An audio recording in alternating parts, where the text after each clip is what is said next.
umuntu yumva ko yihagije, uwo muntu azokorogwa. Bene abo bantu ni bamwe baza mu nzu y'Imana ntibakunde kwigishwa. Abantu baza mu nzu y'Imana bakumva umengo je ndasoma Bibiliya birakwiye, ntibitabira inyigisho, ntibitabira amaseminaire, ugasanga n'abakirisi bo kuwa Mungu. Bene abo bantu bazorinda bapfa ataco bamenye, bazorinda bapfa ataco batahuye, kuko atamwe bagira wo kwiga ivy'Imana.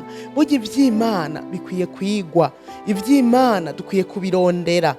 Kirazira kwiyemera ngo urazi vyinshi ngo uzi binabiriya haba namba. Ku munsi Imana yerekana mu bundi buryo, yerekana mu buryo butandukanye nk'uko yahora. Turakwiye rero kubandanya twiga Imana, ivy'Imana tubandanye kuvyiga, tubandanye tubirondera. Ubwibone bubuza abantu kwiga ivy'Imana, ubwibone bubuza abantu kumviriza abandi bigisha.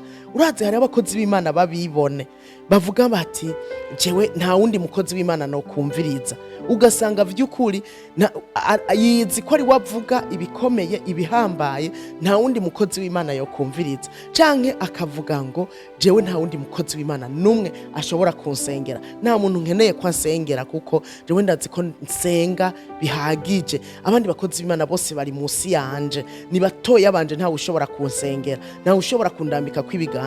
Ubwo n'ubwibone bubi. Reka kwibaza ngo urikwiye, ntiwikwiye na gatoya, ntiwikwiye. Reka Imana ikuzuze, kandi kugira Imana ikuzuze ikuzuza biciye muri bene so. Kugira Imana ikuzuza biciye mu butunzi yashize mu bandi bene data.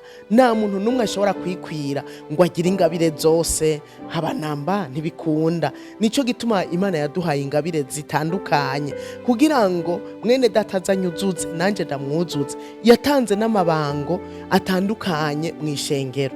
Umupastori w'ubwibone yo kwibaza ko adakeneye umwigisha, umupastori w'ubwibone yo kwibaza ko adakeneye umuvugishwa, ko adakeneye apotre, ko adakeneye umwigisha w'ijambo ry'Imana, ko adakeneye umuntu wari we wese. Eka nico gituma Imana yashizeho amabango 5 mu ishengero ngo kugira ngo abo mu ishengero batunganywe gose, bamenye ukuri kose, baronke ivy'abavugishwa, baronke ivy'abapastori, baronke ivy'abigisha, baronke ivy'abavuga butumwa, baronke ivy'intumwa, kugira ngo ishengero ry'Imana rironke ibikwiriye.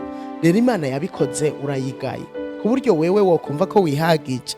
Ntiwihagije, kandi nta muntu numwe yihagije. Reka duce bugufi kugira ngo Imana izira twuzuza, duce bugufi kugira ngo Imana izira duha abene data batwuzuza.